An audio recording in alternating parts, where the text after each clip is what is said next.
యిర్మీయా గ్రంథము 13వ అధ్యాయము. యెహోవా నాతో ఇలాగు సెలవిచ్చెను, నీవు వెళ్లి అవిసెనార నడికట్టు కొని నీ నడుమున దానిని కట్టుకొనుము, నీళ్లలో దాని వేయకము. కావున యెహోవా మాట చొప్పున నేను నడికట్టు ఒకటి కొని నడుమున కట్టుకొంటిని. రెండవ మారు యెహోవా వాక్కు నాకు ప్రత్యక్షమై, నీవు కొని నడుమున కట్టుకొనిన నడికట్టును తీసుకొని లేచి యూఫ్రటీసు నొద్దకు పోయి అక్కడనున్న బండబీటలో దానిని దాచిపెట్టుమనగా, యెహోవా నాకాజ్ఞాపించినట్లు నేను పోయి యూఫ్రటీసు నొద్ద దాని దాచిపెట్టితిని. అనేక దినములైన తరువాత యెహోవా, నీవు లేచి యూఫ్రటీసు నొద్దకు పోయి అక్కడ దాచిపెట్టుమని నీకాజ్ఞాపించిన నడికట్టును అక్కడ నుండి తీసుకొనుమని నాతో చెప్పగా, నేను యూఫ్రటీసు నొద్దకు పోయి త్రవ్వి ఆ నడికట్టును దాచిపెట్టిన చోట నుండి దాని తీసుకొంటిని. నేను దానిని చూడగా ఆ నడికట్టు చెడిపోయియుండెను, అది దేనికినీ పనికిరానిదాయెను. కాగా యెహోవా వాక్కు నాకు ప్రత్యక్షమై ఇలాగు సెలవిచ్చెను, యెహోవా ఈ మాట సెలవిచ్చుచున్నాడు, ఈ విధముగానే యూదావారి గర్వమును యెరూషలేము నివాసుల మహాగర్వమును నేను భంగపరచుదును. అన్యదేవతలను పూజించుచు వాటికి నమస్కారము చేయుదుమని నా మాటలు విననొల్లక తమ హృదయ కాఠిన్యము చొప్పున నడుచుకొను ఈ ప్రజలు దేనికినీ పనికిరాని ఈ నడికట్టు వలె అగుదురు. నాకు కీర్తి స్తోత్ర మహిమలు కలుగటకై వారు నాకు జనముగా ఉండునట్లు నేను ఇశ్రాయేలు వంశస్థులనందరినీ యూదా వంశస్థులనందరినీ నడికట్టు నరుని నడుమునకు అంటియున్న రీతిగా నన్ను అంటియుండజేసితిని. గాని వారు నా మాటలు వినకపోయియున్నారని యెహోవా సెలవిచ్చుచున్నాడు. కాబట్టి నీవు వారితో చెప్పవలసిన మాట ఏదనగా, ఇశ్రాయేలు దేవుడైన యెహోవా ఇలాగు సెలవిచ్చుచున్నాడు, ప్రతి సిద్ధెయు ద్రాక్షారసముతో నింపబడును, ప్రతి సిద్ధెయు ద్రాక్షారసముతో నింపబడునని మాకు తెలియదా అని వారు నీతో అనిన ఎడల నీవు వారితో ఈ మాట చెప్పుము. యెహోవా సెలవిచ్చినదేమనగా, ఈ దేశ నివాసులనందరినీ దావీదు సింహాసనము మీద కూర్చుండు రాజులనేమి, యాజకులనేమి, ప్రవక్తలనేమి, యెరూషలేము నివాసులనందరినీ నేను మత్తులుగా చేయబోచున్నాను. అప్పుడు నేను తండ్రులను కుమారులను అందరినీ ఏకముగా ఒకని మీద ఒకని పడద్రోయుదునని యెహోవా సెలవిచ్చుచున్నాడు. వారిని కరుణింపను, శిక్షింపకపోను. వారి ఎడల జాలిపడక నేను వారిని నశింపజేసెదను. చెవియొగ్గి వినుడి, యెహోవా ఆజ్ఞ ఇచ్చుచున్నాడు, గర్వపడకుడి. ఆయన చీకటి కమ్మచేయక మునుపే, మీ కాళ్లు చీకటి కొండలకు తగులక మునుపే, వెలుగు కొరకు మీరు కనిపెట్టుచుండగా, ఆయన దాని గాఢాంధకారము చేయక మునుపే, మీ దేవుడైన యెహోవా మహిమగలవాడని ఆయనను కొనియాడుడి. అయినను మీరు ఆ మాట విననొల్లని ఎడల మీ గర్వమును బట్టి నేను చాటున ఏడ్చుదును. యెహోవా మంద చెరపట్టబడినందున నా నేత్రము బహుగా వలపోయిచు కన్నీరు విడుచుచు నుండును. రాజును తల్లి అయిన రాణిని చూచి ఇట్లనుము, మీ శిరోభూషణములను తలమీదనున్న మీ సుందర కిరీటమును పడిపోయిను. కృంగి కూర్చుండుడి. దక్షిణ దేశ పట్టణములు మూయబడియున్నవి, వాటిని తిరువగలవాడెవడునూ లేడు. యూదావారందరూ చెరపట్టబడిరి, ఏమియూ లేకుండా సమస్తము కొనిపోబడెను. కన్నులెత్తి ఉత్తరము నుండి వచ్చుచున్న వారిని చూడుడి. నీకియ్యబడిన మంద, నీ సౌందర్యమైన మంద ఎక్కడనున్నది? నీవు నీకు స్నేహితులుగా చేసుకొనిన వారిని ఆయన నీ మీద అధిపతులుగా నియమించునప్పుడు నీవేమి చెప్పెదవు? ప్రసవించు స్త్రీ వేదన వంటి వేదన నిన్ను పట్టును గదా. నీవు ఇవి నాకేల సంభవించినని నీ మనసులో అనుకొనిన ఎడల నీవు చేసిన విస్తారమైన దోషములను బట్టి నీ బట్ట చెంగులు తొలగిపోయెను, నీ మడిమలు సిగ్గునొందెను. కూషు దేశస్థుడు తన చర్మమును మార్చుకొనగలడా? చిరుతపులి తన మచ్చలను మార్చుకొనగలదా? మార్చుకొనగలిగిన ఎడల కీడు చేయుటకు అలవాటు పడిన మీరును మేలు చేయ వల్లపడును. కాబట్టి అడవి గాలికి పొట్టు ఎగురునట్లు నేను వారిని చెదరగొట్టెదను. నీవు అబద్ధమును నమ్ముకొనుచు నన్ను మరచితివి గనుక ఇది నీకు వంతు, నా చేత నీకు కొలవబడిన భాగమని యెహోవా సెలవిచ్చుచున్నాడు. కాబట్టి నీ అవమానము కనబడునట్లు నేను నీ బట్టల చెంగులను నీ ముఖము మీదికి ఎత్తుచున్నాను. నీ వ్యభిచారమును, నీ సకిలింపును, నీ జార కార్యములను, కామాతురతను నేనెరుగుదును. పొలములలోనున్న మెట్టల మీద నీ హేయక్రియలు నాకు కనబడుచున్నవి. యెరూషలేమా, నీకు శ్రమ. నిన్ను నీవు పవిత్రపరచుకొననొల్లవు. ఇక నెంతకాలము ఇలాగు జరుగును? ఇర్మీయా గ్రంథము 14వ అధ్యాయము. కరవు కాలమున జరిగిన దాని గూర్చి ఇర్మీయాకు ప్రత్యక్షమైన యెహోవా వాక్కు. యూదా దుఃఖించుచున్నది, దాని గుమ్మములు అంగలార్చుచున్నవి. జనులు విచారగ్రస్తులై నేలకు వంగుదురు. యెరూషలేము చేయు అంగలార్పు పైకెక్కుచున్నది. వారిలో ప్రధానులు బీదవారిని నీళ్లకు పంపుచున్నారు. వారు చెరువుల యొద్దకు రాగా నీళ్లు దొరకటలేదు. వట్టి కుండలు తీసుకొని వారు మరలా వచ్చుచున్నారు. సిగ్గును అవమానము నొందిన వారై తమ తలలు కప్పుకొనుచున్నారు. దేశములో వర్షము కురవకపోయినందున నేల చీలియున్నది. గనుక సేద్యము చేయువారు సిగ్గుపడి తలలు కప్పుకొనుచున్నారు. లేళ్లు పొలములో ఈని గడ్డి లేనందున పిల్లలను విడిచిపెట్టుచున్నవి. అడవి గాడిదలును చెట్లు లేని మెట్టల మీద నిలువబడి నక్కల వలె గాలి పీల్చుచున్నవి. మేత ఏమీయూ లేనందున వాటి కన్నులు క్షీణించుచున్నవి. యెహోవా, మా తిరుగుబాటులు అనేకములు. నీకు విరోధముగా మేము పాపము చేసితిమి. మా దోషములు మా మీద దోషారోపణ చేయుచున్నవి. నీ నామమును బట్టి నీవే కార్యము జరిగించుము. ఇశ్రాయేలునకు ఆశ్రయుడా, కష్టకాలమున వారికి రక్షకుడా, మా దేశములో నీవేళ పరదేశీ వలెనున్నావు. ఏల రాత్రివేళను బస చేయుటకు గుడారము వేయు ప్రయాణస్తుని వలె ఉన్నావు. భ్రమసియున్న వాని వలెను, రక్షింపలేని సూర్యుని వలెను నీవేళ ఉన్నావు. యెహోవా, నీవు మా మధ్యనున్నావే. మేము నీ పేరు పెట్టబడిన వారము. మమ్ము చెయ్యి విడవకుము. యెహోవా ఈ జనులతో ఈ మాట సెలవిచ్చుచున్నాడు. ఈ జనులు తమ కాళ్లకు అడ్డము లేకుండా తిరుగులాడుటకు ఇచ్చగలవారు గనుక యెహోవా వారిని అంగీకరింపడు. ఇప్పుడు ఆయన వారి అక్రమమును జ్ఞాపకము చేసుకొనును. వారి పాపములను బట్టి వారిని శిక్షించును. మరియు యెహోవా నాతో ఇట్లనెను, వారికి మేలు కలుగునట్లు ఈ ప్రజల నిమిత్తము ప్రార్థన చేయకుము. వారు ఉపవాసమున్నప్పుడు నేను వారి మొర్రను వినను. వారు దహనబలి అయినను నైవేద్యమైనను అర్పించినప్పుడు నేను వాటిని అంగీకరింపను. ఖడ్గము వలనను క్షేమము వలనను తెగులు వలనను వారిని నాశనము చేసెదను. అందుకు నేను, అయ్యో ప్రభువైన యెహోవా, మీరు ఖడ్గము చూడరు, మీకు క్షేమము కలుగదు. ఈ చోటను నేను స్థిరమైన సమాధానము మీకిచ్చెదనని ప్రవక్తలు వారితో చెప్పుచున్నారని నేననగా, యెహోవా నాతో ఇట్లనెను, ప్రవక్తలు నా నామమును బట్టి అబద్ధములు ప్రకటించుచున్నారు. నేను వారిని పంపలేదు, వారికి ఆజ్ఞ ఇయ్యలేదు, వారితో మాటలాడలేదు. వారు అసత్య దర్శనమును, శకునమును, మాయతంత్రమును, తమ హృదయమున పుట్టిన వంచనను ప్రకటన చేయుచున్నారు.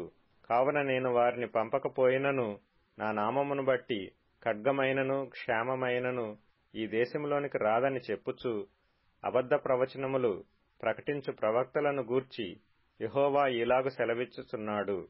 ఆ ప్రవక్తలు ఖడ్గము వలనను క్షేమము వలనను లయమగుదురు. వారెవరితో అట్టి ప్రవచనములు చెప్పుదురో ఆ జనులు క్షేమమునకును ఖడ్గమునకును పాలై యెరూషలేము వీధులలో పడవేయబడెదరు. నేను వారి చెడుతనమును వారి మీదికి రప్పించెదను. వారినైనను వారి భార్యలనైనను వారి కుమారులనైనను వారి కుమార్తెలనైనను పాతిపెట్టువాడెవడనూ లేకపోవును. నీవు వారితో చెప్పవలసిన మాట ఏదనగా, నా జనుల కన్యక గొప్ప ఉపద్రవము వలన పీడింపబడుచున్నది, ఘోరమైన గాయము నొందియున్నది. దివారాత్రము మానక నా కన్నుల నుండి కన్నీరు కారుచున్నది. పొలములోనికి నేను పోగా ఖడ్గము చేత హతులైన వారు కనబడుదురు. పట్టణములో ప్రవేశింపగా క్షామపీడితులు అచ్చట నుందురు. ప్రవక్తలేమి యాజకులేమి తామెరుగని దేశమునకు పోవలెనని ప్రయాణమయ్యున్నారు. నీవు యూదాను బొత్తిగా విసర్జించితివా? సీయోను నీకు అసహ్యమాయనా? మాకు చికిత్స దొరకకుండునంతగా నీవేళ మమ్మను కొట్టితివి. మేము సమాధానము కొరకు కనిపెట్టుచున్నాము గాని మేలేదియు కనబడటలేదు. చికిత్స కలుగు కాలము కొరకు కనిపెట్టుచున్నాము గాని భీతి తగిలియున్నది. యెహోవా, మా దుర్మార్గతను, మా పితరుల దోషమును మేము ఒప్పుకొనుచున్నాము. నీకు విరోధముగా పాపము చేసియున్నాము. నీ నామమును బట్టి మమ్మను త్రోసివేయకుము. ప్రశస్తమైన నీ సింహాసనమును అవమానపరచకుము. మాతో నీవు చేసిన నిబంధనను జ్ఞాపకము చేసుకొనుము. దాని భ్రష్టపరచుకుమి. జనముల వ్యర్థ దేవతలలో వర్షము కురిపింపగలవారున్నారా? ఆకాశము వాననియ్యగలదా? మా దేవుడైన యెహోవా, నీవే గదా దాని చేయుచున్నావు.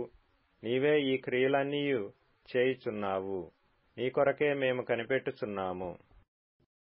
ఇర్మియా గ్రంథము 15వ అధ్యాయము. అప్పుడు యెహోవా నాకీలాగు సెలవిచ్చెను.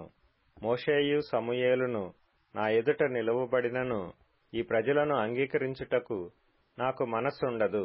నా సన్నిధి నుండకుండా వారిని వెళ్లగొట్టుము.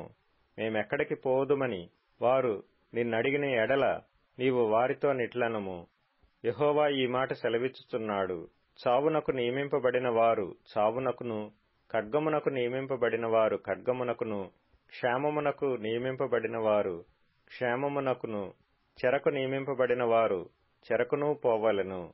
యెహోవా వాక్కు ఇదే.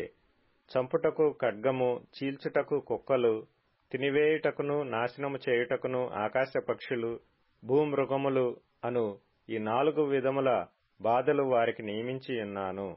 యూదారాజైన హిజ్కియా కుమారుడగు మనష్షే యెరూషలేములో చేసిన క్రియలను బట్టి భూమి మీదనున్న సకల రాజ్యములలోనికి ఇటు అటు చెదరగొట్టబడినట్లు వారిని అప్పగించుచున్నాను. కీర్తనల గ్రంథం 119వ కీర్తన. వ్యర్థమైన వాటిని చూడకుండా నా కన్నులు త్రిపివేయుము. నీ మార్గములలో నడుచుకొనుటకు నన్ను బ్రతికింపుము. నీవిచ్చిన వాక్యము మనుష్యులలో నీ భయమును పుట్టించుచున్నది. నీ సేవకునికి దాని స్థిరపరచుము. నీ న్యాయ విధులు ఉత్తమములు. నాకు భయము పుట్టించుచున్న నా అవమానమును కొట్టివేయుము. నీ ఉపదేశములు నాకు అధిక ప్రియములు. నీతిని బట్టి నన్ను బ్రతికింపుము. సామెతల గ్రంథం 25వ అధ్యాయం. ఆలోచన లేక వ్యాజ్యమాడుటకు పోకుము. నీ పొరుగువాడు నిన్ను అవమానపరచి దాని అంతమున ఇక నీవేమి చేయుదవని నీతో అనునేమో. నీ పొరుగువానితో నీవు వ్యాజ్యమాడవచ్చును గాని పరినిగొట్టు బయట పెట్టకుము. బయట పెట్టిన ఎడల వినువాడు నిన్ను అవమానపరచునేమో. అందువలన నీకు కలిగిన అపకీర్తి ఎన్నటికినీ పోకుండును. తెసలోనికయులకు రాసిన మొదటి పత్రిక 4వ అధ్యాయము.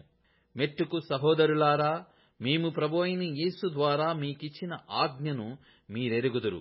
కాగా మీరేలాగు నడుచుకొని దేవుని సంతోషపరచవలెనో మా వలన నేర్చుకొనిన ప్రకారముగా మీరు నడుచుకొనుచున్నారు.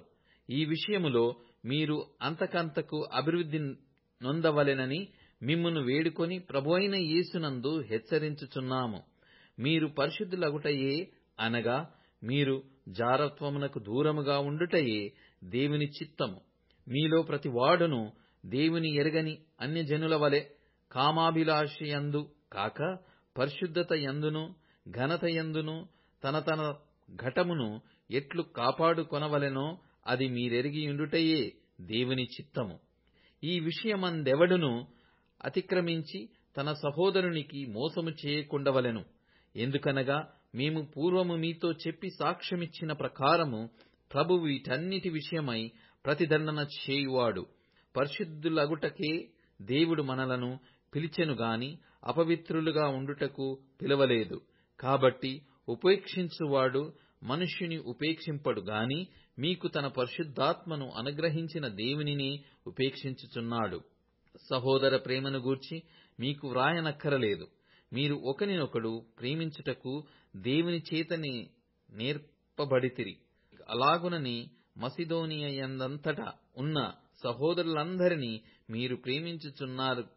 సహోదరులారా, మీరు ప్రేమయందు మరి ఎక్కువగా అభివృద్ధి నొందుచుండవలెననియు సంఘమునకు వెలుపటి వారి ఎడల మర్యాదగా నడుచుకొనుచు మీకేమీ కొదవలేకుండునట్లు మేము మీకు ఆజ్ఞాపించిన ప్రకారము మీరు పరుల జోలికి పోక మీ సొంత కార్యములను జరుపుకొనుట యందును మీ చేతులతో పనిచేయుట యందును ఆశ కలిగి ఉండవలెననియు మిమ్మును హెచ్చరించుచున్నాము. సహోదరులారా, నిరీక్షణ లేని ఇతరుల వలె మీరు దుఃఖపడకుండు నిమిత్తము నిద్రించుచున్న వారిని గూర్చి మీకు తెలియకుండుట మాకిష్టము లేదు. యేసు మృతి పొంది తిరిగి లేచినని మనము నమ్మిన ఎడల అదే ప్రకారము యేసు నందు నిద్రించిన వారిని దేవుడు ఆయనతో కూడా వెంటబెట్టుకొని వచ్చును. మేము ప్రభువు మాటను బట్టి మీతో చెప్పునదేమనగా, ప్రభువు రాకడ వరకు సజీవులమై నిలిచియుండు మనము నిద్రించిన వారి కంటే ముందుగా ఆయన సన్నిధి చేరము. ఆర్భాటముతోనూ ప్రధాన దూత శబ్దముతోనూ దేవుని బూరతోనూ పరలోకము నుండి ప్రభువు దిగివచ్చును. క్రీస్తునందుండిన మృతులైన వారు మొదట లేతురు. ఆ మీదట సజీవులమై నిలిచియుండు మనము వారితో కూడా ఏకముగా ప్రభువును ఎదుర్కొనుటకు ఆకాశ మండలమునకు మేఘముల మీద కొనిపోబడుదుము. కాగా మనము సదాకాలము ప్రభువుతో కూడా ఉందుము. కాబట్టి మీరు ఈ మాటల చేత ఒకనినొకడు ఆదరించుకొనుడి. తెస్సలోనికయులకు రాసిన మొదటి పత్రిక 5వ అధ్యాయము. సహోదరులారా, ఆ కాలమును గూర్చియు ఆ సమయములను గూర్చియు మీకు వ్రాయనక్కరలేదు. రాత్రివేళ దొంగ ఎలాగు వచ్చునో అలాగే ప్రభువు దినము వచ్చునని మీకు బాగుగా తెలియను.